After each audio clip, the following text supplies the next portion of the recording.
प्रभु जीशु ख्रीष्ट अति बहुमूल्य नाम संपर्क इंडिया द्वारा प्रस्तुत कार्यक्रम नुआ सकाल आशार आज अध्याय में आपण स्वागत जनाए। प्रभु आपण प्रत्येक को बाहुल्य रूपे आशीर्वाद करंतु। आज जो प्रसंग आम प्रभु वाक्य आलोचना करवा आलोच्य प्रसंग होची कष्टरे आनंद। कष्टरे आनंद प्रिय भाई भौणी माने जीवन रे कष्ट दुख नैराश्य अपमान ताड़ना एसबू लगी रही या मध्य आपण को आनंद करने शिखबार अच्छे।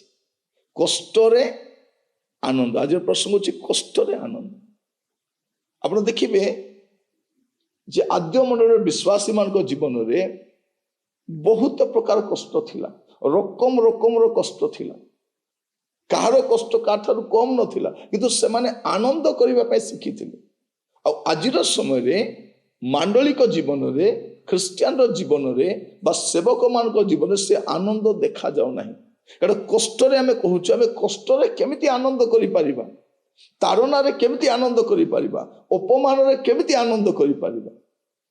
तेणु आज प्रसंग होछि कष्ट रे। हे तो आपन को शारीरिक पीड़ा अछि, मानसिक भाव में कष्ट पाउछंती, सामाजिक भाव में निर्यातित होउछंती, के आपन को अपमान करूछंती, के आपन को बचसा करूछंती, के आपन को तर्जमा करूछंती, आपन को विरोध रे गुड़े कथा कहउछंती, तारी भितरे आपन केमिति आनंद करि पारिबे सेटा मु आपन कहिबा पई चाहे। मस्त खोलंतु प्रेरित 5 अध्याय 40-41 पद। से माने तांको कथारे सम्मत हेले, पुणी प्रेरित मानकु निकट को डाकी से मानकु प्रहार कले और यीशु को नाम रे कथा न कहिबा को आज्ञा दे छाड़ीदेले। सेथिरे सेमाने जे से नाम सकाशे अपमान भोगिबा को योग्य बोली गणित होइथिले, एथि निमंते सेमाने आनंद करू करू महासभारू बाहरी गले। एटी कोन करा जाउछि, सेमानकु प्रहार करा जाउछि आ कुहा जाउछि जे यीशु को नाम रे आउ किछि कहिबो नाही। सेथिरे सेमाने सेही नाम सकाशे अपमान भोगिबाकू योग्य बोली गणित होइथिले। कोन यीशु को नाम सकाशे अपमानित हेबा पाई मध्य गोटे योग्यता दरकार। समस्त अपमानित हेबे नहीं प्रिय माने, ओगा बगा खगा सबू अपमानित हेबे नहीं। अपमानित किए हेबो जे योग्य हेबो। एबे देखंतु ओडिसा रे भारत रे विभिन्न स्थान रे ताड़ना होउची, आपन को जागर ताड़ना काहे होने? आपण योग्य नुहंती। जो लोक योग्य हो जीवो ता जीवन रे ताड़ना आसीबो, आ से ताड़ना रे से मूर्छित होबो नाही, लज्जित होबो नाही, नतमत मस्तक होबो नाही, से मुह लुचाई बुलिबो नाही। से कौन करिबो? कष्ट रे आनंद करिबो, अपमान रे आनंद करिबो, समस्या रे आनंद करिबो। एटा आपण सिखंतु, रिहर्सल करंतु। एटा आपण मान को कहिबा पई चाहे प्रिय भाई बनी माने, जदि एटा आपण को जीवन रे नथिबो, आपण परवर्ती समय रे आनंद करि पारिबे नाही। आपण को आनंदटा सीज करि नबो शैतान। मन रखता तो आपण आगो को जमा आनंद ही करि पारिबे नाही।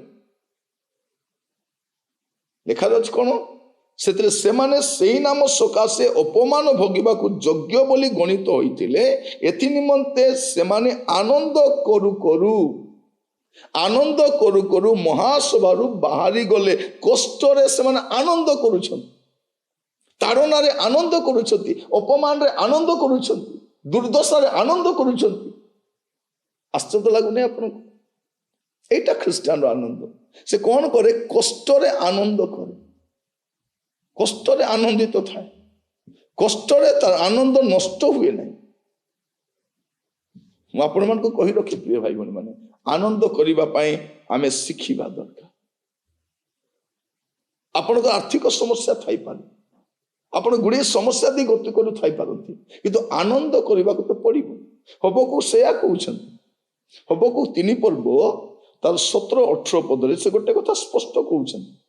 କାରଣ ଯଦ୍ୟପି ଡିମ୍ବୁରି ବୃକ୍ଷ ପୁଷ୍ପିତ ନହିବ, କିମ୍ବା ଦ୍ରାକ୍ଷଲତାରେ ଫଳ ନ ଧରିବ, ଜିତ ବୃକ୍ଷ ଫଳ ନ ଫଳିବ ଓ କ୍ଷେତ୍ର ଖାଦ୍ୟଦ୍ରବ୍ୟ ଉତ୍ପନ୍ନ ନ କରିବ, ଖୁଆଡ଼ରୁ ମେଷପଲ ଉଚ୍ଛିନ୍ନ ହେବ, ଆଉ ଗୋଠରେ ଗୋରୁପଲ ନଥିବ, ତଥାପି ମୁଁ ସଦାପ୍ରଭୁଠାରେ ଆନନ୍ଦ କରିବି।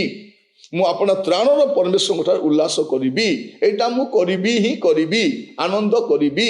କ'ଣ ଥାଉ କି ନଥାଉ, ମୋର ପ୍ରମୋସନ ହଉ ବା ନ ହଉ, ମୋର ଚାକିରି ହଉ ବା ନ ହଉ, ମୋର ଦରମା ମିଳୁ ବା ନ ମିଳୁ, ମୋତେ ଭଲ ଘର ଥାଉ ବା ମୁଁ ଭଡ଼ା ଘରେ ରହିପାରେ, ମୋର ଭଲ ଗାଡ଼ି ଅଛି ବା ପୁରୁଣା ଗାଡ଼ି ଅଛି, ମୋର ଜାଗତିକ ସୁବିଧା ଅଛି ନା ନାହିଁ ସେଇଟା ବଡ଼ ବିଷୟ ନାହିଁ। ମୋତେ ଭଲ ପୋଷାକ ଥିଲେ ମୁଁ ଆନନ୍ଦ କରିବି ତା ନୁହେଁ।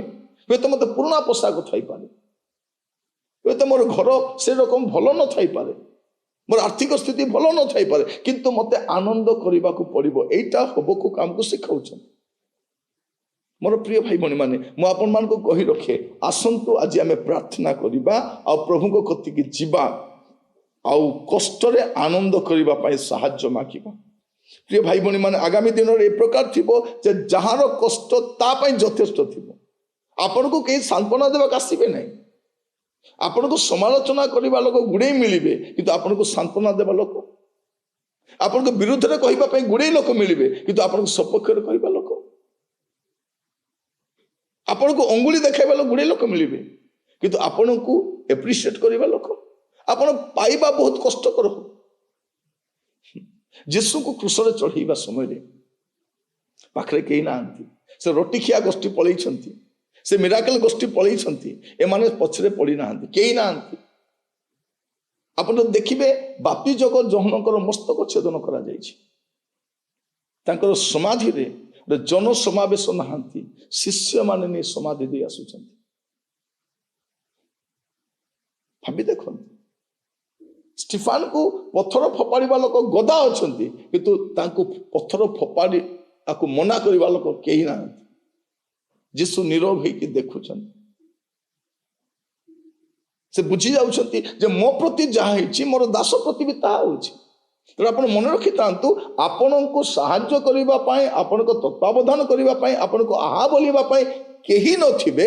ଆପଣ ଆନନ୍ଦ କରିବା ପାଇଁ ଶିଖନ୍ତୁ, କଷ୍ଟରେ ଆନନ୍ଦ। ମାଥ୍ୟୁ 5 ପର୍ବ ଯଦି ଦେଖିବେ, ତାର 10 ପଦରୁ 12 ପଦ ମୁଁ ପଢୁଛି। ପ୍ରଭୁ ଯୀଶୁ କ'ଣ କହୁଛନ୍ତି? ଧାର୍ମିକତା ନିମନ୍ତେ ତାଡ଼ନା ପ୍ରାପ୍ତ ଲୋକେ ଧନ୍ୟ, ଏଟା ସ୍ୱର୍ଗ ରାଜ୍ୟ ସେମାନଙ୍କର। ଲୋକେ ଯେବେ ତୁମମାନଙ୍କୁ ମୋ ସକାଶେ ନିନ୍ଦା ଓ ତାଡ଼ନା କରନ୍ତି, ପୁଣି ମିଥ୍ୟାରେ ତୁମମାନଙ୍କ ବିରୁଦ୍ଧରେ ସମସ୍ତ ପ୍ରକାର ମନ୍ଦ କଥା କୁହନ୍ତି, ତେବେ ତୁମେମାନେ ଧନ୍ୟ। ଆନନ୍ଦ କର ଓ ଉଲ୍ଲସିତ ହୁଅ। ଏକ୍ସଟ୍ରା ଲାଗୁଛି, ଆନନ୍ଦ କର ଓ ଉଲ୍ଲସିତ ହୁଅ, କାରଣ ସ୍ୱର୍ଗରେ ତୁମମାନଙ୍କ ପୁରସ୍କାର ପ୍ରଚୁର। ଏଇଠି କିଛି ପୁରସ୍କାର ନାହିଁ। ଅପମାନ ଅଛି, ନିନ୍ଦା ଅଛି, ତାଡ଼ନା ଅଛି, ବଚସା ଅଛି, ସମାଲୋଚନା ଅଛି, କିନ୍ତୁ ଆନନ୍ଦ କୋଉଠି ଅଛି? ଆପଣ କରନ୍ତୁ, ପୁରସ୍କାର ସ୍ୱର୍ଗରେ ଅଛି। ପୁରସ୍କାର ସ୍ୱର୍ଗରେ ଅଛି। ପ୍ରଭୁ ଆପଣମାନଙ୍କୁ ପ୍ରତ୍ୟେକକୁ ଅନୁଗ୍ରହ କରନ୍ତୁ କଷ୍ଟରେ ଆନନ୍ଦ କରିବା ପାଇଁ। ପ୍ରାର୍ଥନା କରିବା। ମୁଁ ଜାଣେ ନା ଆପଣ କ'ଣ କଷ୍ଟରେ ଅଛନ୍ତି। ଚକ୍ଷୁ ବନ୍ଦ କରିବା, ବୋଧେ ପ୍ରାର୍ଥନା କରିବା। ଅନୁଗ୍ରହକାରୀ ପିତା ପରମେଶ୍ୱର, ଆମେ ଆପଣଙ୍କୁ ଧନ୍ୟବାଦ ଦେଉଛୁ। ପ୍ରଭୁ, ଆଜିର ବାକ୍ୟ ଶୁଣିବା ସମୟରେ ଆମମାନେ ଆପଣା ଜୀବନରେ ଯେଉଁ ଦୁଃଖ, କଷ୍ଟ, ନୈରାଶ୍ୟ, ଅପମାନ, ହତାଶ, ବିତୃଷ୍ଣା ଭାବ ଆସିଯାଇଛି, ପ୍ରଭୁ କେହି ଆମକୁ ଉପକାର କରିବା ପାଇଁ ନାହାନ୍ତି, କେହି ଆମମାନଙ୍କୁ ସାହାଯ୍ୟ କରିବା ପାଇଁ ନାହାନ୍ତି, କେହି ଆହା ବୋଲିବା ପାଇଁ ନାହାନ୍ତି। ପରିବାର ମଧ୍ୟରେ ବା ମଣ୍ଡଳୀ ମଧ୍ୟରେ ପ୍ରଭୁ ଆପଣ ସେମିତିକା ସମୟରେ କହୁଛନ୍ତି କଷ୍ଟରେ ଆନନ୍ଦ କର, ସ୍ୱର୍ଗରେ ତୁମର ପୁରସ୍କାର ରହିଛି। ପ୍ରତ୍ୟେକଙ୍କ ପାଇଁ ପ୍ରାର୍ଥନା କରେ ପ୍ରଭୁ, ସେମାନେ ଯେକୌଣସି ପରିସ୍ଥିତି ମଧ୍ୟ ଦେଇ ଗତି କରୁଛନ୍ତି, ଆଜି ବୁଝିବା ପାଇଁ ସାହାଯ୍ୟ କର, କଷ୍ଟରେ ଆନନ୍ଦ କରିବା ପାଇଁ। ପ୍ରଭୁ, ଆପଣଙ୍କ ଆତ୍ମା ସେମାନଙ୍କୁ ସାହାଯ୍ୟ କରନ୍ତୁ। ନିଃସଙ୍ଗ ସମୟରେ ବଳ ଦିଅନ୍ତୁ, ନିରୁତ୍ସାହିତ ସମୟରେ ଉତ୍ସାହିତ କରନ୍ତୁ, ଆଉ କଢ଼େଇ ନିଅନ୍ତୁ। ପ୍ରାର୍ଥନା ଶୁଣିଥିବାର ଧନ୍ୟବାଦ।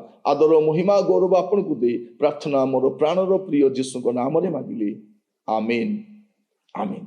प्रभु आपण प्रत्येक को बाहुल्य रूपे आशीर्वाद करंतु प्रभु अनुग्रह कले आसंता अध्याय जड़ित होगा विदाय दियंतु नमस्कार।